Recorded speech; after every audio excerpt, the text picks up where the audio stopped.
a heavily disguised man stood on a bustling street in San Francisco. His outfit spoke of hardship. A tattered, oversized hoodie pulled over his head, paired with a faded baseball cap that sat low on his brow, casting deep shadows over his face. From beneath the cap peeked long, unkempt hair and a messy fake beard, both adding to the illusion of a man who had fallen on tough times. Loose, ripped jeans hung awkwardly from his frame, and his worn-out sneakers scuffed against the pavement with every step. The man lingered momentarily outside a small cafe called Bean and Blossom.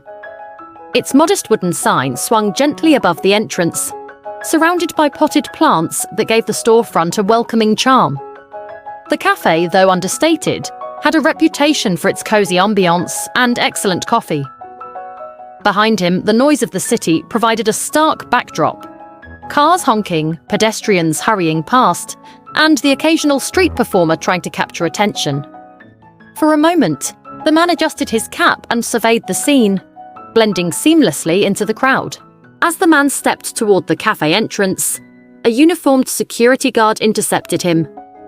The guard, a burly man in his late 40s with a no-nonsense demeanor, crossed his arms and blocked the doorway. His sharp gaze scanned the man's ragged appearance, his suspicion immediately evident. "Sorry, buddy," the guard said firmly. "We don't allow loitering here." The man, standing slightly slouched, met the guard's eyes calmly. His voice was measured and composed as he replied, "I'm just here for coffee." The guard hesitated, glancing at the man's scuffed shoes and frayed hoodie, as if weighing whether to believe him. A couple of passers-by paused momentarily, their curiosity piqued by the interaction, but quickly moved along. The cafe's inviting exterior, with its small tables visible through the windows, seemed to mock the guard's judgment. After a tense pause, the guard sighed and reluctantly stepped aside. The man offered a slight nod of acknowledgement and stepped inside, the doorbell chiming softly as he entered. Inside the cafe, the atmosphere was a stark contrast to the bustling chaos outside. Warm, golden light illuminated the small space, highlighting wooden tables, potted plants, and a chalkboard menu neatly written in vibrant chalk. The scent of freshly brewed coffee filled the air, mingling with the sweet aroma of pastries displayed behind the glass counter. The man, still shrouded in his oversized hoodie and baseball cap, stepped up to the counter. His scruffy beard and long hair added to his rugged appearance, drawing a few curious glances from other customers seated nearby.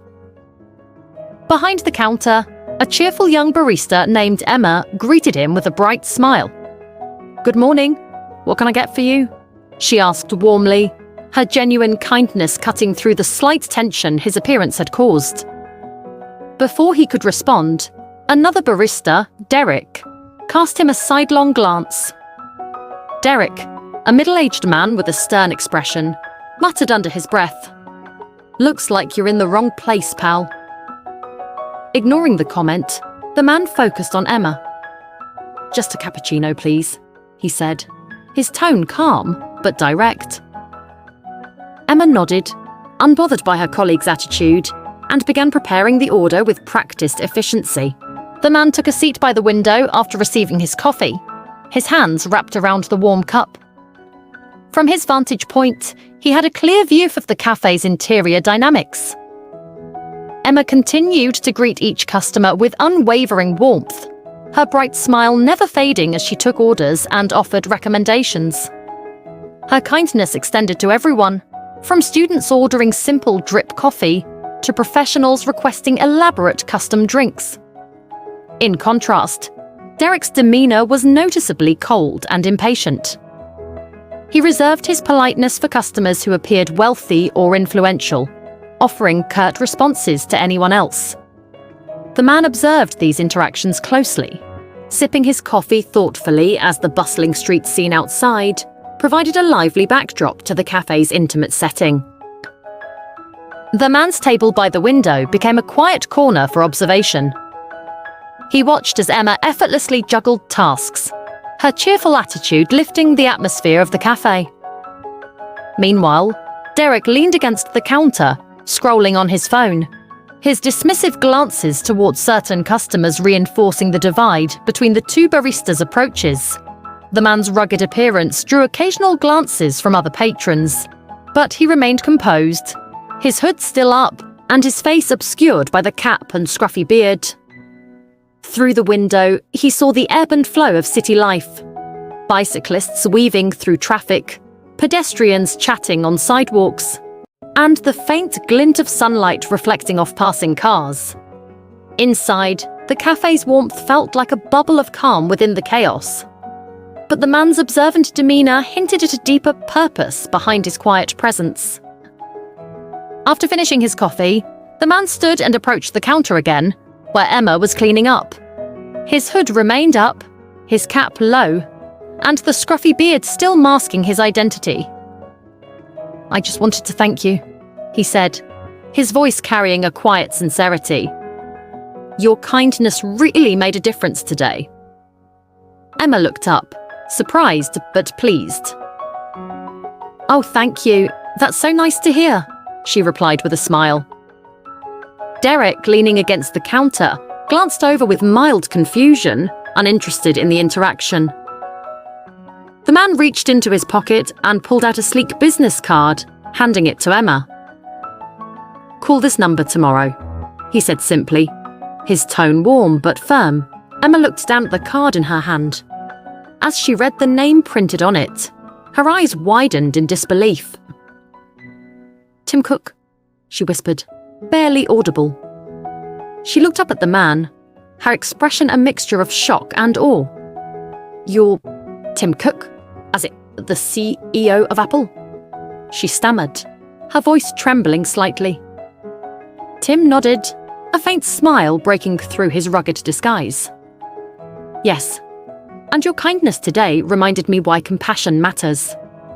I believe someone like you deserves a better opportunity." Emma blinked back tears, her gratitude evident. Behind her, Derek froze, suddenly realizing the significance of the moment.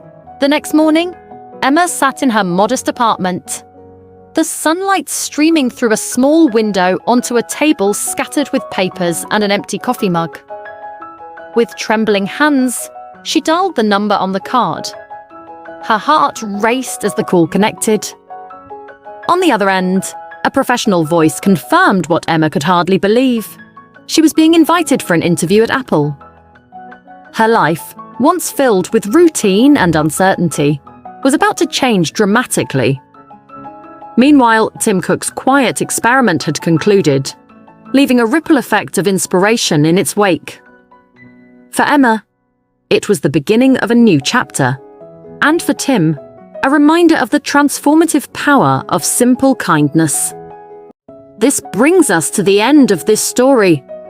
Thank you for watching till the end. I hope you enjoyed the story. If you did, don't hesitate to like the video and share it with your friends, to subscribe to our channel, and turn on the notification bell for more fascinating stories. Have a nice day.